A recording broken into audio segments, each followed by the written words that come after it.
Alright, so what's going on, guys? So if you've been following along, you know we've been doing a lot of teardowns, a lot of taking stuff apart. But I think in today's video, we're at that point where we can start putting things back together so we can get them ready to go into the car. So I got a few things that I need to do, but I think I'm gonna go ahead and put the cylinder head back on the car. Of course, if you guys remember, I did buy some ARP headstuds, so we will be installing those in this video. Alright, but before we get started, if you haven't already, hit that like button, hit that subscribe button. Let's get to it. Alright guys, so I think I'm gonna go ahead and put the head back on to the new block. So of course, you guys remember I cleaned the block up first with a razor blade and then some acetone to get rid of this old gasket. Like now you can still see a little bit of the residue from the old head gasket. So this is the head gasket that I'll be using. It's a Felpro 26282 PT. Same one that was on it, but of course I decided to get a new one because these are really one-time use. Before I get started, this head gasket, which is again, it's small, right? Head gasket is small. Look at this box that it came in. I have to back the camera up just to get the whole thing in there. Look at this box that this head gasket came in. So you see the box. Look at the head gasket. There's nothing else in here. There's nothing else in this box other than like cardboard. I've already cleaned the head up, so I am happy with it. I'm doing some quick inspection. Obviously, this is a junkyard block, so you don't know what the issue was. But when I was checking at the junkyard, I didn't see any coolant where there shouldn't have been. And I just looked at this, and the head, the block looks straight. So we should be good to go. So we're gonna be putting the head back on. And with my first setup, I ran head bolts. They were like replacement head bolts made by Felpro, I believe, and at 10 psi they held just fine. They didn't. The head wasn't lifting. I didn't have any signs of coolant being pushed or anything. But being that I have to do this again, we're at that step where we're upping the boost. As soon as I get this thing back on the road, I decided to go ahead and take some insurance out and get some ARP head studs. So these are the standard head studs. If you're not aware, ARP makes several different strengths of head studs. These are the 207-4203, the 11mm 4063 head studs, and they will work in here. I figure we need a little extra help with the 20 pounds. So head bolts cost a lot less than your head studs. I want to say like half of what these cost, and I'm pretty confident they would have held up to 14-15 psi, maybe more. But this is not something I plan on doing again anytime soon. So I don't want to put the head bolts in only to find out at 20 pounds they're stretching and leaking and then have to pull the head back off to install these studs. So in the box, of course, you got some ARP assembly lube. If for whatever reason you don't have this, you make sure you want to go get it because you don't want to try to use anything else. You got your washers and of course your head studs themselves, and a bag full of nuts. So there are a couple things you want to do first. Of course, I cleaned the head, but if you're going to use a rag or how I use a Scotch-Brite, some of the material can come off and get down to these ports, which will eventually get down to your oil. So we're going to make sure you got them cleaned up pretty well. I did flip the block over and blow it out. So I'm confident that the ports that go all the way through the block are clean, but of course, where your head bolts go, can't be accessed from the back. So you can see there is a bit of lint from that Scotch-Brite pad just in there, as well as there's probably going to be a little bit of oil in each of these. So before we put the head studs in, we're going to get these cleaned out. Yeah, so we're just going to use these to clean out these holes. So I didn't spend a ton of time scrubbing this head, but that's quite a bit. So now I will say, guys, the Q-tip method does work, and it's probably the least expensive way to do this. You can't use the brushes they use to clean paint guns. You can pick those up pretty cheaply. You can use compressed air as well. So this is another option. It's almost like a pipe cleaner. This particular one is used for a paint gun, but we're just gonna spray the brush itself and then just run that down there. But after I would use this or something like this, I will go ahead and follow that up. So I ran my cleaner down these holes. So at this point, you want to clean your head studs, the washers, the nuts, just with some soap and water. They actually come from the factory with a coating on. That coating is to preserve the metal so they don't rust in the factory. Also, you want to take note of the orientation because you have one that's flat and one that has a space for an Allen key in it. So I do want to mention while I'm cleaning these studs is that something like this is another great option. What this is a thread chaser. These are like taps, but they're not as strong, so these aren't going to cut new taps. They're just to clean up your threads. These are M11 by 1.25 bolts, so none of the ones that come in a normal kit will fit. So between this and my tap and die set, I don't have a bit for this right here. So you can order it. That's something to keep in mind if you're planning ahead. But those are great tools to have, especially if you're planning an engine build. Definitely get a set like that. And of course, you're going to need some specialty items, again, like the one for this. So once your block is clean, you want to get your studs. Again, take note of the orientation. The Allen head side goes up. And we're just going to put our head studs in, and we're going to get these hand tight because we want to feel how this goes in here. If it starts to bind, go ahead and back them out and try to clean your threads out again. All right, guys, so I've got most of the head studs installed. But of course, there had to be one that was giving me a little bit of trouble, and I just wasn't really confident with threading it all the way in, and that's this one back here. So I told you I didn't have my own thread chaser, at least not in the kit, but you can make one pretty easily. And for that, all you need is an old head bolt. So what we're going to do with this head bolt is just cut a groove in it, a small groove in the threads, and what that'll do, pick up any debris that might be down in there. All right, so you guys can see what I did there. So from a homemade chaser, I'm going to go ahead and use a ratchet, but I'm not going to use much pressure. I just want to run it down in there, then run it down there again. Like so, if we look, you guys can see right there, there is a little bit of debris in that thread that it picked up right here. I said I'm going to clean this off and do it again. All I'm using again is just my bottle of soapy water. I'm spraying this down. All right, so I'm going to try that again.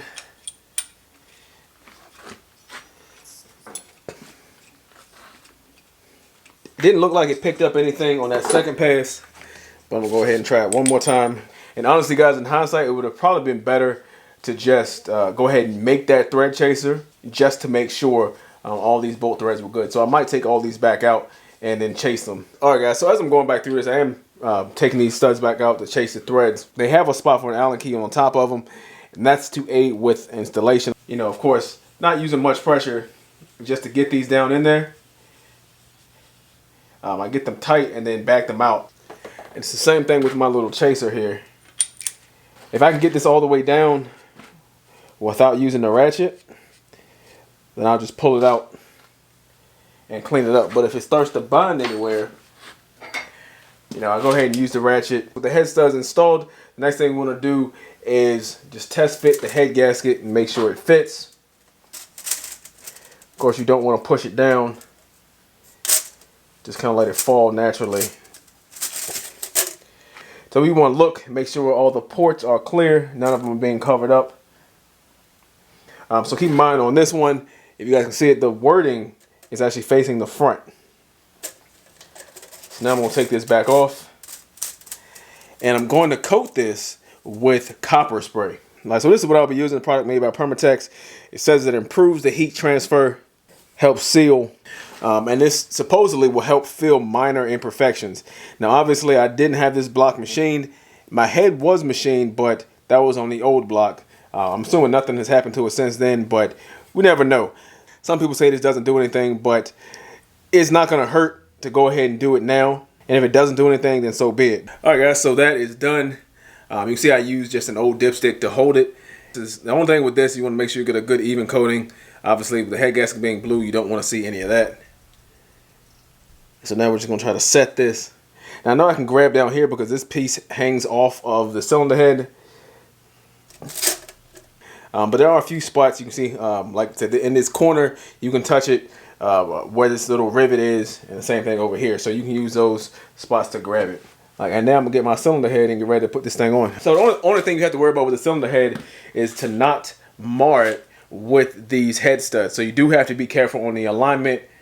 You don't want to hit the bottom of the head with these because they can cause damage to the head, which is why some people prefer to put the head studs in with the head already on, because of course you can use the dowel pins to help align the head, and then you don't have to worry about messing it up with the studs.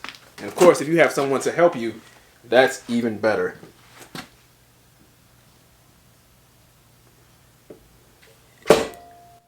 And there we go, guys. So you want to lower that down slowly. So fortunately, that went on drama free. Now we can finish up with our ARP hardware. All right, guys, so now comes the real fun part. It's getting the washers and the nuts onto these studs. So of course you see, just because of the design of the head, there's not a lot of space to really maneuver your hands. So I'm going to try a few different things. I know a set of needle nose pliers will work. I'm also going to try to use my magnet tool, which has come in handy so far a couple times on this teardown. And then what really makes this difficult, in addition to the space, is the fact that we have to coat the washers and the nuts with that ARP lube. These washers are actually the same on both sides, so it does not matter which side goes up. So now I'm going to try to lube this washer. We don't need a ton, but I do want to get some on both sides. So guys, you can see what I'm doing. I've coated both sides in the lube, and I just have it just off-centered.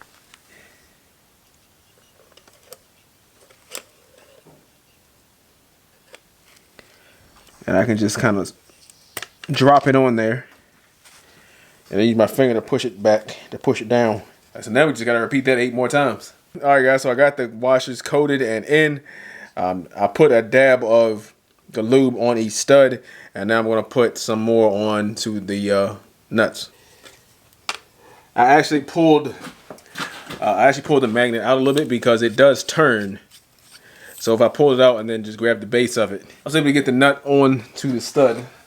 So once again, I got the magnet extended with the nut on it. And you're gonna have to grab the base of the magnet just to get it started. Obviously, you're not gonna be able to get a lot of torque on it, but should be able to get just enough to get it started so that you can pull your magnet free. It's a quick update. So the magnet was kind of working, kind of not working. Found it just easier to use a pair of needle nose pliers and just set it in there, and then I can tighten it up with a socket. So I'm about to put the last one on here. You do want to take note that I put the lube on the face of the nut, and there's a little bit on the threads. Of course, there's already lube on the threads of the stud, so as I thread the nut down, it'll lube the inside of that as well. The thing is, now this pack, now it doesn't seem like there's a lot in this pack, but I have more than enough. I could probably do another set with this pack, so be generous with it. So like I said, I was using the magnet and that worked okay, but this works better, especially for these tight spaces, because the head of that magnet was kind of big. So at this point, I'm just going to hand tighten everything. These bolts are a 13 millimeter, so it's a 12.13 millimeter. And remember, we want to go from the inside out. So you probably don't need to follow torque specs on this first one, but I'll put the torque sequence on the screen. Like I said, it's probably not important to follow it right now while we're hand tightening things, but we look good. So now our head is on and it is hand tight. All right, so now that we're ready to torque this thing down, we're going to torque it down to 80 foot-pounds, but we're going to do that in 3 steps. So just to make it simple, I'm going to do 20, 50, and 80. So this is a pretty standard torque wrench where you twist the bottom. I always leave it untight or loose at the bottom, by the way. But you have the line, like right there that says 20. So we're going to turn the base of it so that the 0 is in the middle in that center line. And it's indicated that it's at 20 right now. So if I were to go over to the 2, that would be at 22. Right, same thing. So I'm going to have the 0 in the middle at that line, and I'm going to go ahead and tighten this down. And we're going to go in the torque sequence. Now you want to be careful about using extensions, because extensions can alter the amount of torque actually getting to the bolt. So I'm using a short one with a deep well socket. So anytime I'm torquing something, I try to use 2 hands. I keep one over here to brace it and the other hand on the end. And you want to make sure that you pull smoothly and without jerking. You'll hear a clicking / popping noise, and that'll let you know that you are at torque. So there it is. If you hear that, that is what you're looking for. That tells me I'm at 20 foot-pounds. So now I'm going to jump up to this one. So I know I'm at 20. I like to do it twice just to verify. And of course, at these lower torque ranges, it's not that hard. But as we get up there, it will get more difficult.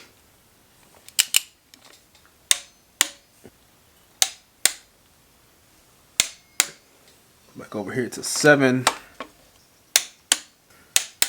We got 9. This is 10.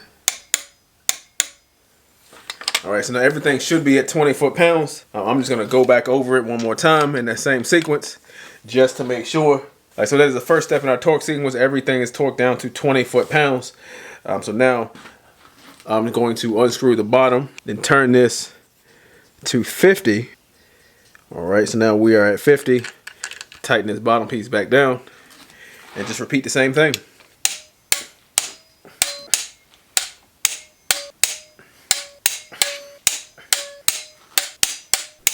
We're gonna loosen it and tighten this up to 80 foot-pounds, which is gonna be our last one. All right, so now we're at 80 foot-pounds. So we're gonna tighten this back down. And one more time. All right, so now we're done with the torque sequence.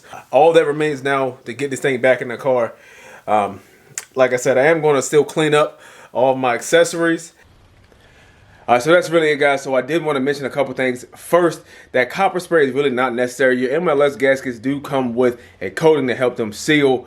So that copper spray is not necessary at all. But as I said in the video, it's not expensive and it shouldn't hurt anything as far as that goes. I am going to copper spray all of like the paper gaskets that come on to try to just increase their chance of sealing and have a leak-free engine.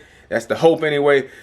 So we'll see. So that's really the only reason I was using that spray. So of course I will keep you guys updated if something changes or I do find some ill effect because of that, but it should be good to go. And at this point I'm really getting anxious because I can see the engine together. It looks like I've made some real progress. All we have to do now is get the clutch and transmission back on.